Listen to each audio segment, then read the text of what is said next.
Abramos nossas Bíblias no livro de Hebreus, capítulo 12, verso de número 15.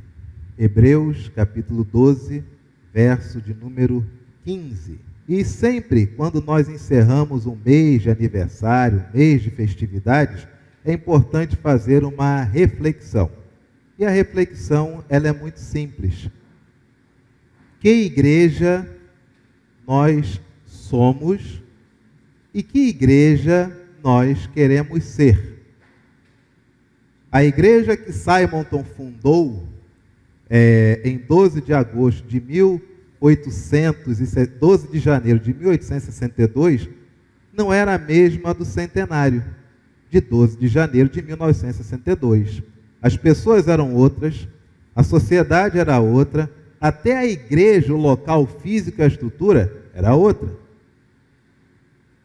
Quando a igreja fez seus 150 anos, em 2012, também era uma outra igreja.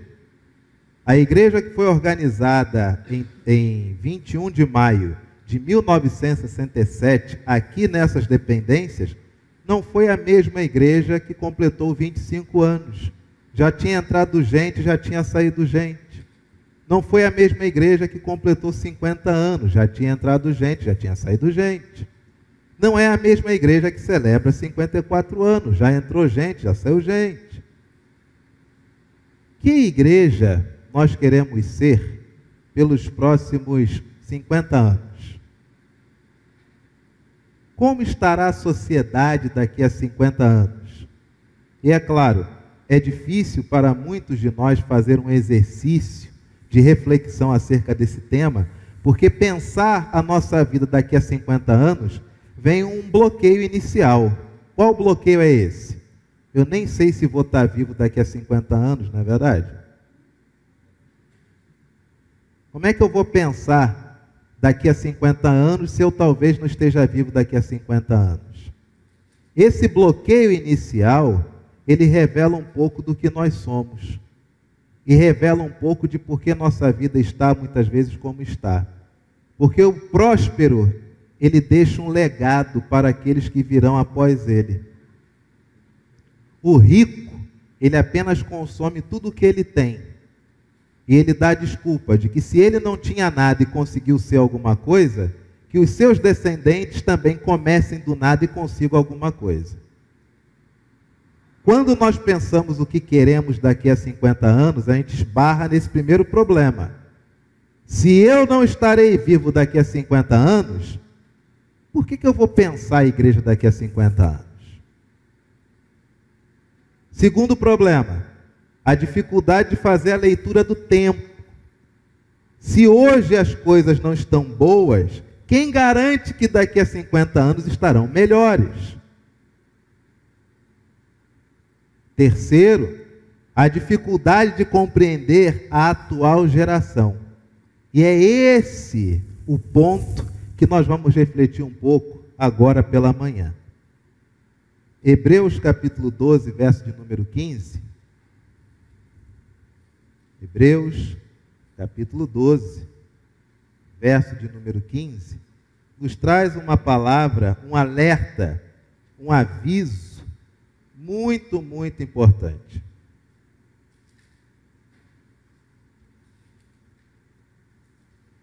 Hebreus 12, 15.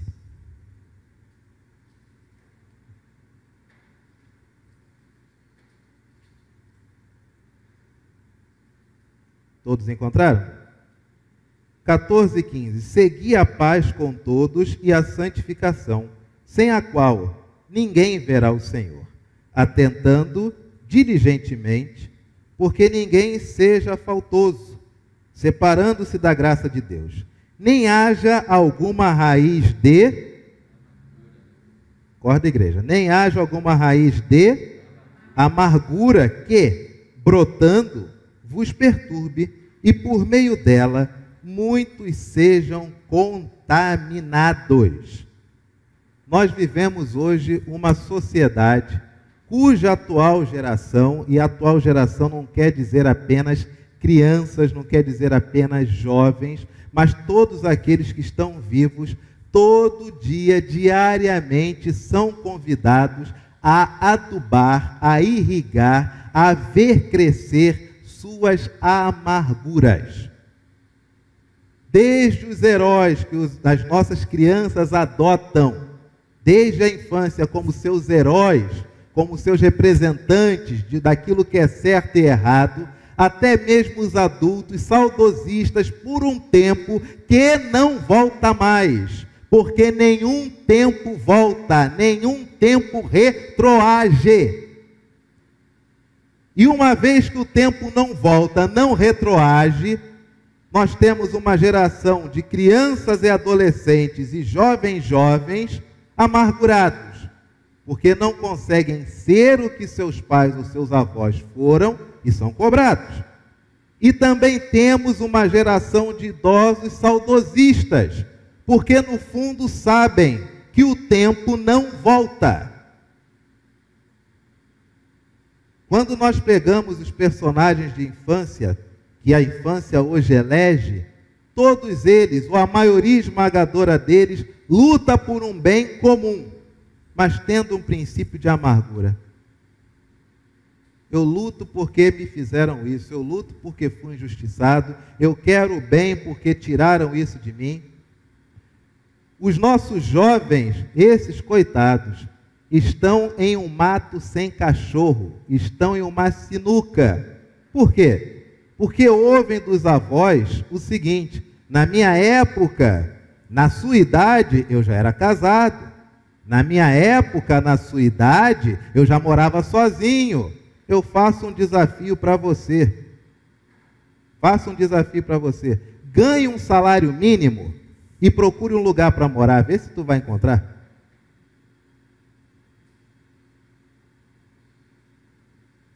Muitos idosos dizem: na minha época eu já estava trabalhando. Tenta passar em um processo seletivo de um emprego hoje. Você quer comparar os níveis dos concursos de antigamente com o nível dos concursos de hoje? Você quer comparar os processos seletivos da década de 40, 50, 60, 70 e 80? Se é que na década de 40 já havia processo seletivo. Você quer comparar com os processos seletivos de hoje? Você ainda tem seu material escolar de quando você era da primeira série? Pega o seu material escolar e compara com o da primeira série de hoje.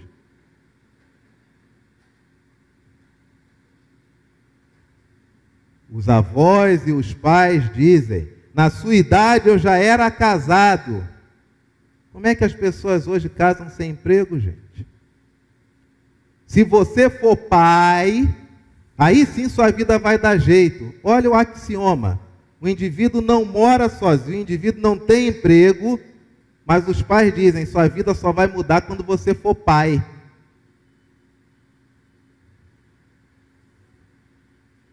Os que são pais hoje estão se dando bem? Pergunta para eles se eles estão felizes. O tempo não retroage. Antigamente eu ouvia, um conhecido meu, o pai dele foi chamado para ser policial. Por quê? Porque passou em frente à delegacia. O indivíduo olhou e falou: você tem porte para ser um defensor da lei, você não quer virar policial, não? Tenta ser policial militar hoje. A maioria dos idosos disse para os jovens o quê? Você tem que ter um emprego onde você consiga estabilidade. Está fácil hoje abrir concurso? E esse é que é o ponto. Porque jovem, quando busca estabilidade, ele abre mão da única coisa que ele tem que o idoso não tem: força. Você pode não ter um emprego estável, mas você pode ter 2 empregos onde você rale pra caramba. Porque você é jovem, você é forte. Mas quando o idoso diz: você tem que ter estabilidade, aí você trava ele para estudar o dia todo, para um processo seletivo mortal. E os concursos hoje sequer estão abrindo. Isso gera na atual juventude, sabe o quê? Amargura. Porque o tempo todo o indivíduo ouve que na época do avô, o avô já tinha feito tal coisa. Na época do pai, o pai já tinha feito tal coisa. Eu faço um desafio a vocês. Essa ficha, tá, gente? Ela me caiu há pouco tempo. Isso é recente. Mas eu faço um desafio a vocês. Vamos imaginar o seguinte: você é o pastor. Você tem o privilégio de pastorear uma ovelha semelhante a você. Você é o pastor. Você trabalha aqui na Alzira Brandão 135. Aí você está ali, como sempre, ali no pátio, conversando com o Zé Carlos, conversando com o Gilmar, conversando com a Thelma.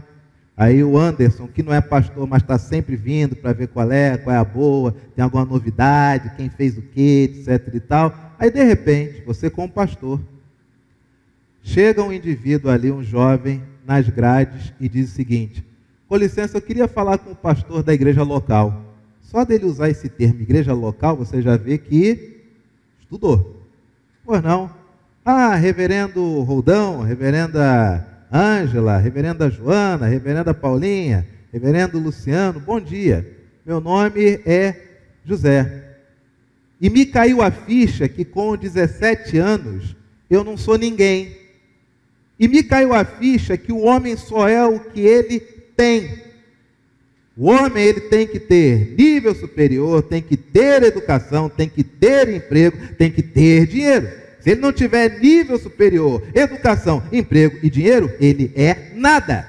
Me caiu a ficha com isso. E me caiu a ficha também que você só consegue realmente galgar um espaço na sociedade como homem, tendo esses 4 elementos, com 30 anos. E me caiu a ficha, lendo Provérbios, que você primeiro tem que construir-se para depois constituir família. Reverendo, reverenda, eu gostaria que essa igreja me auxiliasse a que eu pudesse me construir como homem, para que aos 30 anos eu pudesse constituir minha família e seguir em frente. Você saberia por onde começar? Você saberia? Não, uma pergunta, igreja. Uma pergunta, porque às vezes fica muito retórico, né? O pastor se acha o dono da verdade. Você saberia? Se você disser para ele, volte amanhã que nós vamos te matricular em um pré-vestibular. Aí ele vai dizer, oh, desculpa, é que os pré-vestibulares agora não estão presenciais, estão online. E eu não tenho computador que acompanhe as aulas online. O que você faz? A junta diaconal vota pagar 1 ano de net, claro, para ele poder ter acesso à internet? Louvado seja Deus, bênção. E aí você marca com ele amanhã, aí ele vai dizer, desculpa, para eu poder estar aqui, eu tive que dormir na rua de ontem para hoje, porque no local onde eu moro, não há mais linha de ônibus, foram cortadas. E nós estamos acompanhando os noticiários, nós sabemos que é o quê? Verdade. Aí você faz o quê? Você leva para sua casa? Liga para alguém da junta diaconal para ver se pode hospedar na sua casa? E aí você diz, olha, também é necessário tratar da sua psique. Eu tenho conhecimento que a Estácio de Sá, ela tem polos que lidam com psicologia, psicanálise, psiquiatria de forma gratuita, é aqui pertinho da igreja. Aí ele vai dizer, reverendo, a Estácio que fica aqui na Barão de Tapajipe, ela vai parar de funcionar. Ah, mas no centro da cidade você pega o trem e você para lá direto na central, só ir a pé. Aquela da Presidente Vargas, reverendo, também vai parar de funcionar. Ih, meu filho, peraí. Mas sem estudo você realmente não é ninguém. Vamos fazer o seguinte. Como é que eu posso fazer, hein? Acabou o assunto. Aí esse jovem chega em casa, o que ele ouve do avô? Na sua época, eu já trabalhava. Na sua época, eu já tinha mulher. Coitado do rapaz que sem nível superior, sem estudo, sem emprego e sem dinheiro, tentar arrumar a mulher. Vai fazer o que com ela?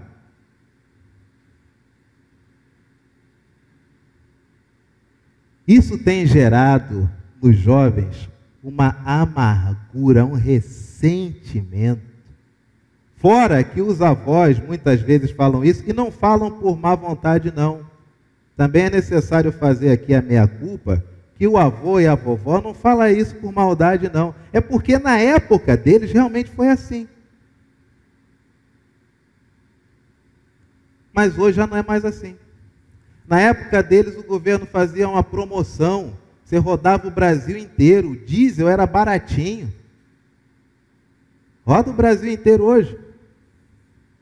Na época, progresso, construção da ponte Rio-Niterói, construção do elevado a Paulo de Fronten. Cadê isso hoje? Na época, você entrava, passava em uma faculdade para ser engenheiro, qual era o seu status no futuro? Você vai ser engenheiro, você vai ser bacana, rapaz. E já se deu bem na vida já, você vai ser engenheiro. Hoje, os que se formam em engenharia estão trabalhando no quê?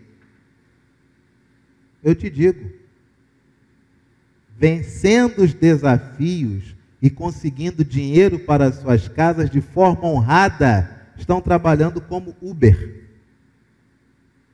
Estou falando alguma coisa que é inverdade, igreja? Estou? Não quero ouvir vocês. É inverdade isso aqui? Não é bem assim? É isso. Avós que não conseguem ver dos seus netos a mesma força que eles tinham. Pais que passaram a infância dos seus filhos fazendo o quê? Você é especial. Você é o mais inteligente da classe. E não era. Você é especial. Por quê? Se dissesse porque você é o meu filho, a minha filha, estava ótimo. Você é especial. Por quê? Porque não há ninguém melhor do que você. Mentira. Aí quando chega aos 17, 18, cai a ficha. Que mentira. Quem é especial? Todo mundo é igual. Essa juventude até ouve que deve haver meritocracia. Não é verdade? É, verdade. Vai nas faculdades públicas e veja se os que são aprovados não são aqueles que fizeram cursinhos hiper ultra caros. E veja se o pobre que acorda às 5 da manhã e não tem transporte para ir para a escola, veja se ele ingressará nessa mesma faculdade pública. E traga aí que meritocracia existe. Amargura. Amargura. Os idosos querem que o tempo volte, mas ele não retroage. Os de meia idade chegam a uma conclusão que poderiam ter feito como os seus pais fizeram na educação dos filhos. Mas agora não se comunicam mais com os filhos. E os filhos observam o mundo em constante evolução e são cobrados a agir como antigamente em um mundo que não é mais como antigamente. Isso gera nesses 3 itens, idosos, meia-idade e jovens, o que, queridos? Ressentimento, amargura. Queria eu que fosse na idade do meu avô, queria eu que meu pai me entendesse. Você sabe o que é uma pessoa amargurada? Pessoas amargas são indivíduos que possuem um grande ressentimento. São pessoas destrutivas e muito tóxicas também. Com isso, acaba sendo bastante hostil e generaliza quem serão os alvos de seu temperamento. Além de não gostar de se aproximar dos outros, acaba se sentindo mal com quem? Consigo mesmo. Pessoas amarguradas generalizam o entorno. Pessoas amarguradas, pessoas amargas procuram acreditar que não carregam nenhum controle sobre as próprias vidas. Todo indivíduo amargurado é o seguinte: eu seria uma pessoa boa, mas meu pai fez isso. Eu seria uma pessoa maravilhosa, mas minha mãe me fez aquilo. Eu poderia ser muito bom, mas o governo me castiga assim. Eu poderia ter sido fantástico, mas a igreja, ela não me vê dessa forma. Pessoas amarguradas sempre culpam o outro, porque para elas não têm o controle de suas vidas. Pessoas amarguradas se sentem tristes por causa do outro. Nunca um amargurado diz: eu sou amargurado porque eu escolhi me colocar no papel de alguém que é vítima. Não. Ele sempre vai dizer: eu poderia ter sido muito bom, mas se não fosse o patrão, se não fosse o presidente, se não fosse o pastor, se não fosse o governador, se não fosse o meu pai, como eu seria fantástico. Pessoas amarguradas têm em sua vida um eterno discurso de que o entorno contribuiu para que elas não prestassem. E agora, avançando um pouquinho, você sabe quais são as características de uma pessoa amargurada? Pastor, o que isso tem a ver com a mensagem, hein? Se você leu, você ainda lembra. Nem haja alguma raiz de amargura, que brotando vos perturbe, e por meio dela muitos sejam contaminados. A amargura brota, a amargura traz perturbação, a amargura contamina o entorno. Isso está na Escritura, irmãos? Sim ou não? Então é pertinente para nós nessa manhã. Características de pessoas amargas. Primeira característica de um amargo, sabe qual que é? O indivíduo amargo está sempre irritado. Você nunca encontra: meu irmão, senta aqui, vamos conversar, já vai, fica mais um pouquinho. Não. O indivíduo amargo, ainda que ele tenha sorriso, ainda que ele abrace, ainda que ele diga para você: cola aqui comigo, mas o discurso, ainda que com risinho de canto, sempre é o quê? Há o mal. Há o mal. Existe o mal. Mal. Conviver com uma pessoa amarga é sempre ser levado ao limite da temperança. Porque o amargo o tempo todo ele te chama para dançar e ele só se sente à vontade em um ambiente que é o quê? Irritação. Você já entrou em um ambiente que de repente determinado indivíduo chegou, homem ou mulher, tá? Pouco importa. E o ambiente mudou a temperatura? Quem nunca viveu isso dentro de casa? Família está reunida na sala, dependendo de quem chega, vai cada um para um canto. Pessoas amargas são pessoas irritadiças. Pessoas amargas são pessoas estagnadas.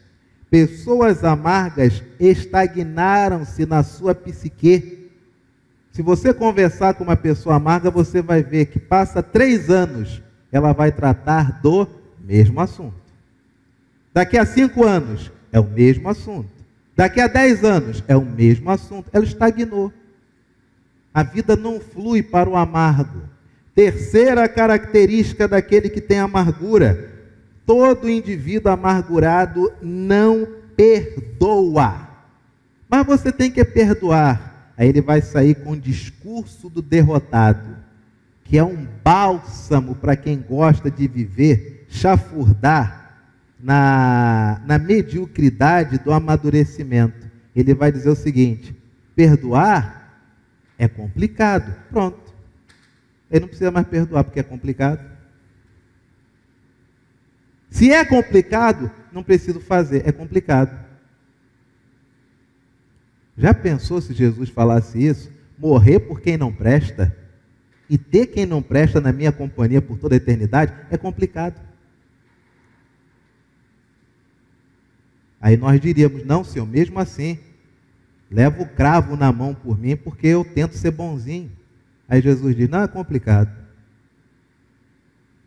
Esther, outra característica do indivíduo que é amargurado: todo amargurado é impaciente.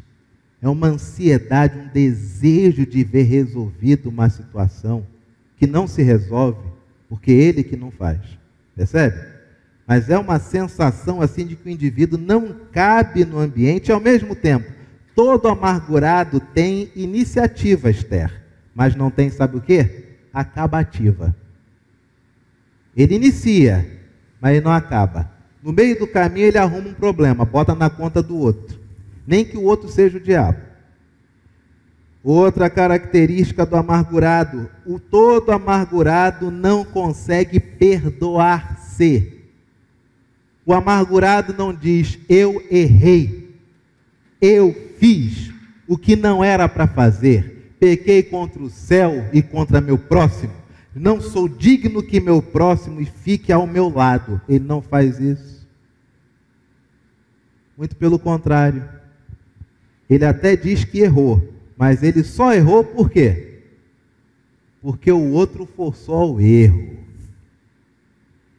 Todo amargurado é desencantado. Já que se mostram tão desencantados com a vida e os outros, eles acabam não se importando com os demais. Aí vem a pergunta inicial: igreja, por que que nós não pensamos a igreja para os próximos 20 anos? Será que é porque nós achamos que não estaremos vivos até lá? Ou porque a amargura nos impede de querer deixar uma igreja firme e sólida para quem virá depois? Outra característica do amargurado: todo amargurado é orgulhoso. Dificilmente os amargos darão o braço a torcer e cederão a algo, principalmente a alguém. O orgulho justifica a sua grande dificuldade em perdoar e deixar situações passadas para trás. Todo amargurado desacredita em relacionamentos.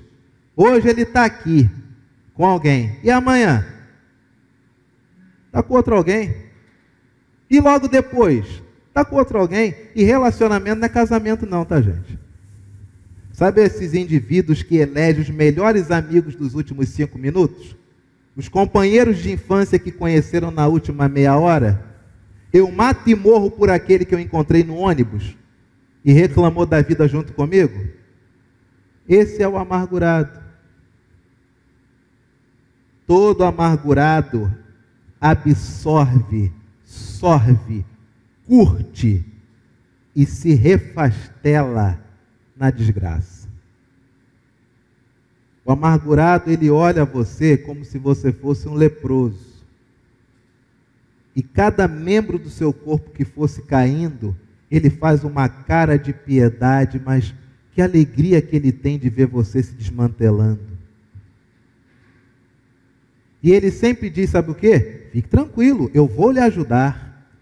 Pode ter certeza, tudo que eu quero é seu bem. Mas passa 2 anos, meu amigo, você só piorou. E o que ele diz? Conta mais, como é que isso aconteceu? Esse não é de tristeza não, é prazer. Entendi, então quer dizer que aconteceu isso e aí agora você está assim. Ah, entendi. Poxa, que pena, né? Mas eu vou lhe ajudar. Ele fica o tempo todo mantendo pessoas fidelizadas a ele ou a ela, para quê? Para que elas tragam suas desgraças e ele possa ter prazer na desgraça. Última característica do amargurado: todo amargurado é invejoso. Todo amargurado é invejoso. Ele não consegue dizer que existe uma outra pessoa na sua área melhor do que ele. Não consegue. Ele sempre vai querer não ter a mesma qualidade daquela pessoa. Ele sempre tentará ser aquela pessoa. Queridos, amargura, a palavra do Senhor nos diz, Hebreus, agora ficou mais fácil nós entendermos por que Hebreus usa esse termo, em Hebreus capítulo 12, verso de número 15. Raiz de amargura, para que brotando vos perturbe O indivíduo amargurado é um indivíduo perturbado. Você convive com alguém amargurado? Ah, meu querido, dá a linha na pipa. Porque você não está percebendo, mas você está se acabando. A amargura traz perturbação, e por meio dela muitos sejam contaminados. Se você poupa o amargurado, você está pedindo para que o ambiente fique contaminado. E um monte de gente começa a bater biela e fica zureta, ressentido, chateado, triste, cansado. Por quê? Porque a mola mestra do ambiente tem sido qual? A amargura. E detalhe, que o autor de Hebreus está falando com um povo que caminha, que pertence a uma igreja. Uma lição dessas que deveria ser falada em todo o RH pelo menos uma vez por mês. Pastor, já me convenci, no meu íntimo, não vou falar alto, que eu tenho um pouquinho só, pastor, só um pouquinho, tiquinho, um cadinho, um naquinho de amargura, um naquinhozinho, sim. Quase não aparece, só o senhor falando muito que eu, aí me desperto, mas mesmo assim, nem transborda isso no cotidiano. Graças a Deus, sou crente. Mas pastor, esse naquinho de amargura que eu tenho, tem remédio, pastor? Ou é só desgraça, hein? Claro que tem remédio. Abra sua Bíblia, Salmo 73, Salmo de número 73, verso de número 21, quando o salmista se reconhece como indivíduo amargurado. Como é que ele lida com isso? Nosso querido, sempre ele, Asaf. Salmo 73, versos 21 e 22. Quando o coração... Todos encontraram? Salmo 73, 21 e 22. Quando o coração se me amargou e as entranhas se me comoveram, quando o coração se me amargou. Primeira lição para a gente sair da amargura é a seguinte: você tem que reconhecer que é amargurado. O salmista escreve: houve um momento que o meu coração ficou amargurado. Você tem que reconhecer, amigo. O evangelho é assim, só há modificação quando você reconhece. Se o outro disser e você não concordar, fica por isso mesmo. Só que o outro segue em frente e você permanece amargurado. E fica até amargurado pelo outro, que disse que tu é amargurado.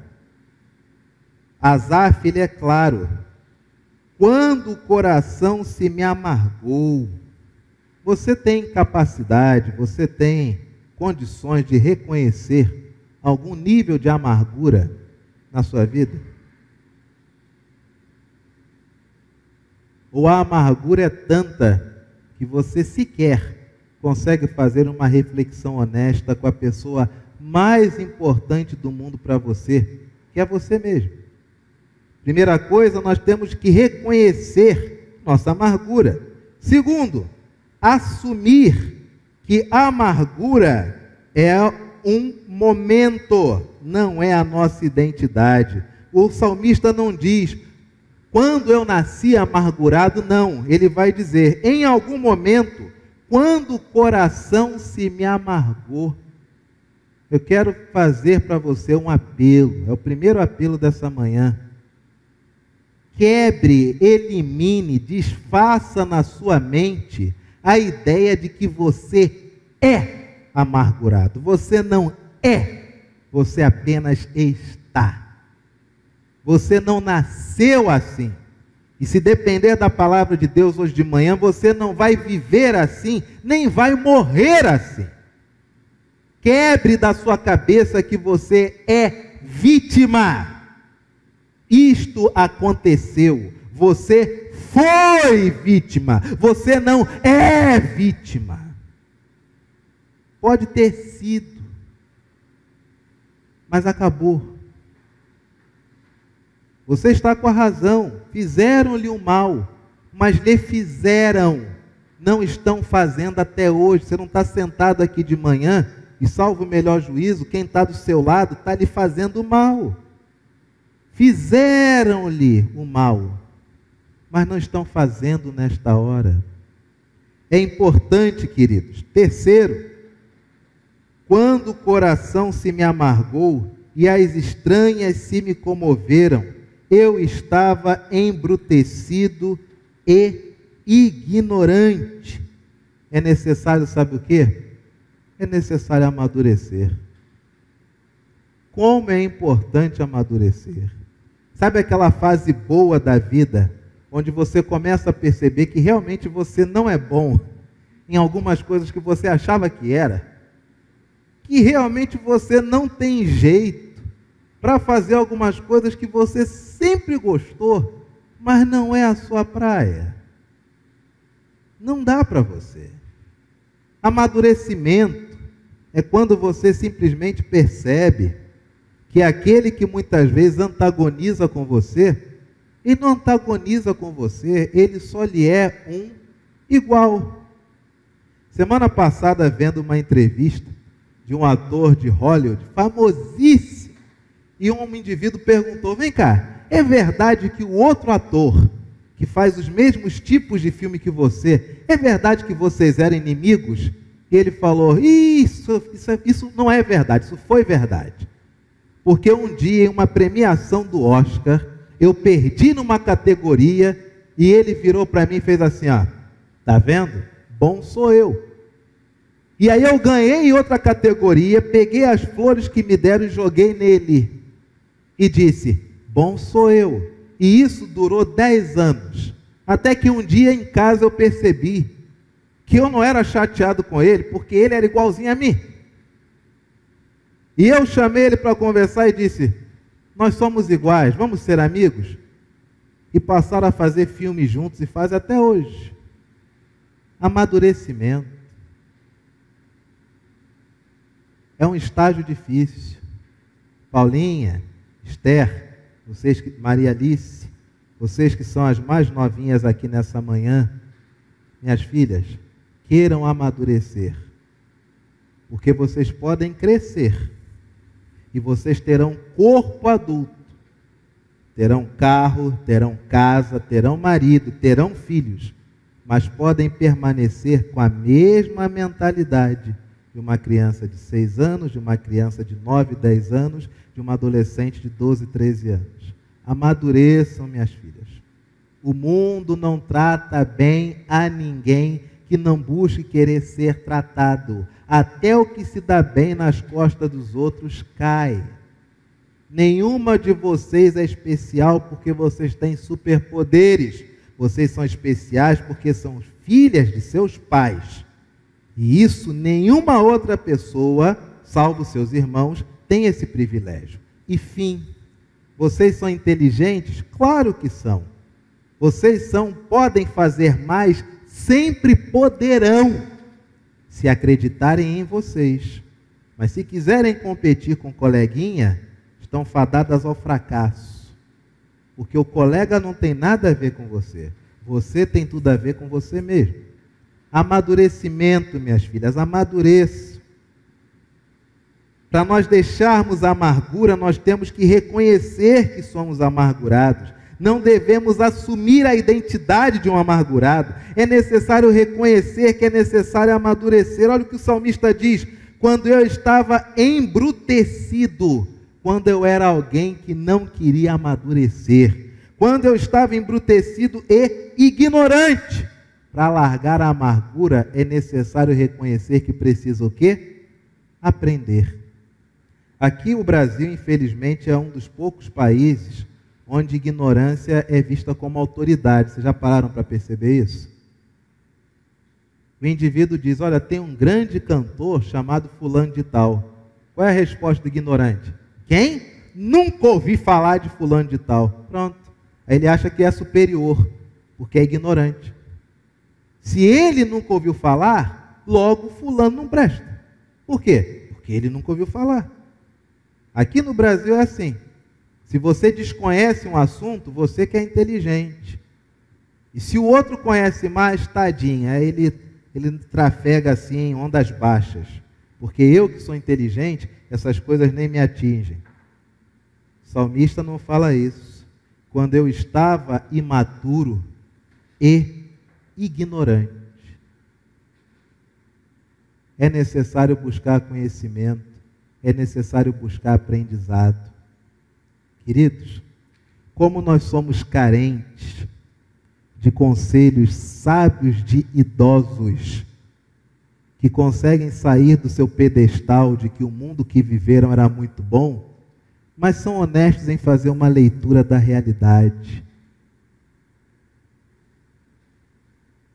É uma pena que nós não podemos mais falar de personalidades, né? Porque senão você afeta suscetibilidades. Mas um político ao qual eu tinha até certa resistência, não achava ele tão interessante, extremamente militante desde a década de 60. Nossa, o camarada pintou e bordou do seu jeito a favor da cultura, da contracultura e etc. e tal. Concorreu ao governador aqui no Rio, perdeu algumas vezes. Aí ele foi a um programa onde a pauta era de acordo com o que ele aprovava. Por exemplo, o tema do programa, um dos temas foi debater educação sexual em sala de aula. E claro, pelo viés do programa, todos dizendo o quê? Que era necessário isso. E ele foi o único que disse o seguinte: olha, já idoso, mas é que nós cometemos um erro. Educação sexual em sala de aula é importante, porque às vezes a criança não sabe o que está acontecendo com ela, o que estão fazendo com ela. Educação sexual em sala de aula é importante, porque nós achamos que sempre a importunação sexual vem do sexo oposto. E as estatísticas e os jornais têm mostrado que nem sempre é assim. Mas o problema é que nós fizemos tudo isso, mas não combinamos com os pais. Nós não dissemos para os pais que esse era o objetivo. Nós simplesmente tentamos empurrar goela abaixo nas escolas. E os pais, com razão, resolveram ser contrários a toda e qualquer cartilha. Mas ele só fez isso porque já tem seus 70, quase 80.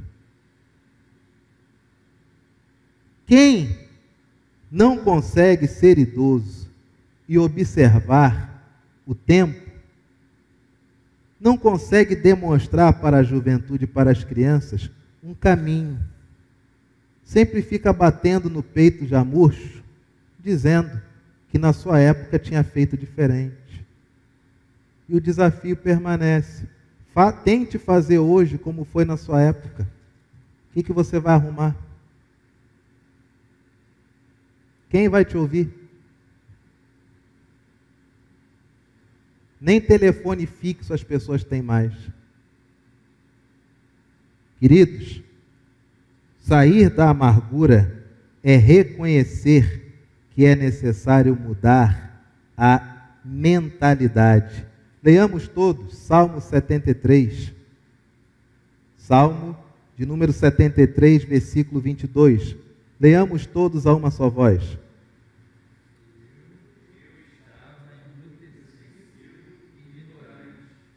Era como O salmista diz: a amargura me faz ser um indivíduo que não quer amadurecer, que não quer aprender, e me transforma em um indivíduo irracional.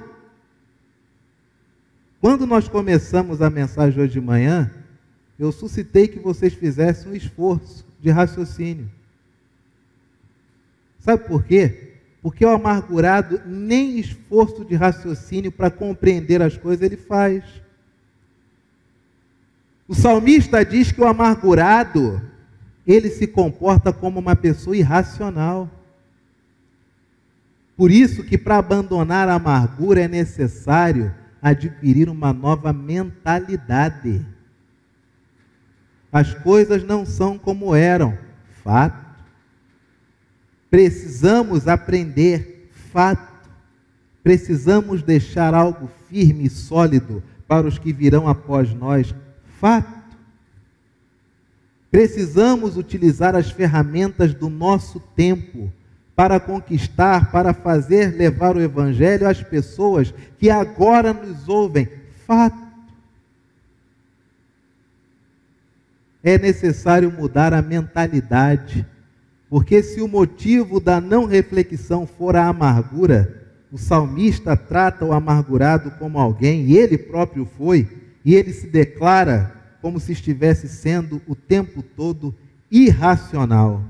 Pastor, já entendi. E existe uma coisa que é o oposto da amargura para eu começar a trabalhar isso? Claro, meu filho. Existe uma coisa chamada contentamento. Abra sua Bíblia em Hebreus capítulo 13, verso de número 5, para nós encerrarmos. Hebreus capítulo de número 13, verso de número 5. Todos encontraram? Seja a vossa vida sem, contentai-vos com as coisas que tendes, porque ele tem dito, de maneira alguma te deixarei, nunca jamais te abandonarei. Você quer abandonar a amargura? O salmista diz, uma coisa peço ao Senhor e a buscarei, Deus é o meu refúgio e fortaleza. Quer abandonar a amargura? Busca o contentamento. O que é o estoicismo? Senão a filosofia que diz que eu tenho que achar que aquilo que me vem, aquilo que está, é o que tem e é o que há. Contentamento. A palavra do Senhor nos ensina contentamento. Poderíamos usar momentos da vida de Jesus, mas talvez você ache que porque Jesus era Deus, fica mais fácil para ele. Tudo bem. Vamos pegar como exemplo a vida de José. José, quando é vendido como escravo, o que acontece com ele? Ele vai trabalhar como escravo. Ele se suicida no processo, botando na conta dos irmãos a desgraça que a vida dele se tornou? Não. O que tem para hoje é garimpo. Aí, de repente, ele é alçado pelo seu patrão para tomar conta das coisas do patrão. Aí ele trabalha como administrador. Aí a mulher do patrão se oferece e ele recusa. Ela faz o primeiro caso registrado de denunciação caluniosa e ele vai parar na prisão. Lá na prisão o que ele faz? Surge 2 indivíduos com sonhos.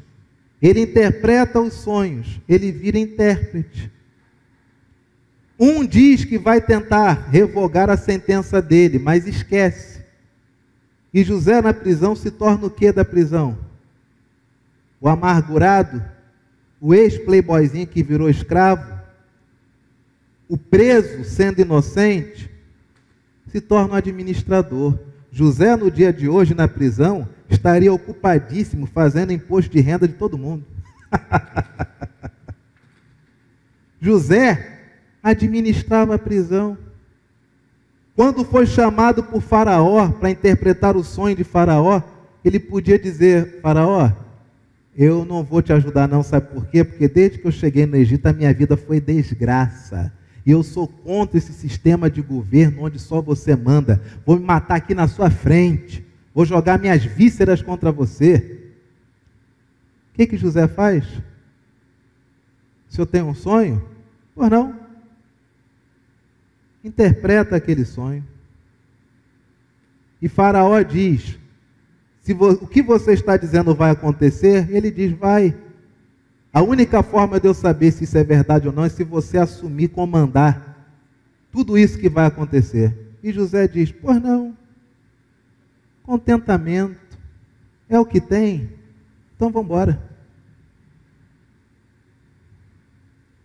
Mas quantas vezes na nossa vida você está há 30 anos esperando um perdão que nunca vai vir, porque ninguém tem nada a ver contigo e não está nem aí para você? Larga a amargura, meu irmão. Largue a amargura, minha irmã. Os homens e mulheres que estão nas Escrituras, como exemplos positivos, somente o são, porque aprenderam a viver contente em toda e qualquer situação.